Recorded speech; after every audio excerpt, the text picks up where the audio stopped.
Shout out, happy Shabbat. Today is Friday.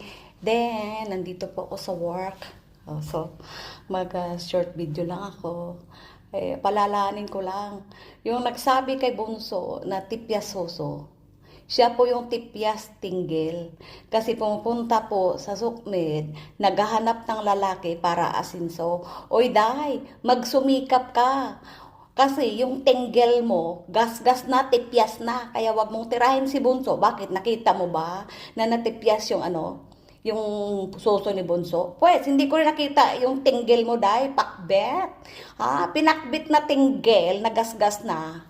Hindi ko rin nakita, pero reribatan kita. Huwag mo nang ganyanin. Ang mga tao dito na kasama mo noon, pinagbigyan ka, ha? Kaya ikaw ngayon, pinakbit na tinggil. Ha? Pinakbit na tinggil na for sale. Okay? Okay ka lang. Pinakbit ka dyan. Bili na, kain na. Mga kigol kayo. Mga tapyas tinggil buli.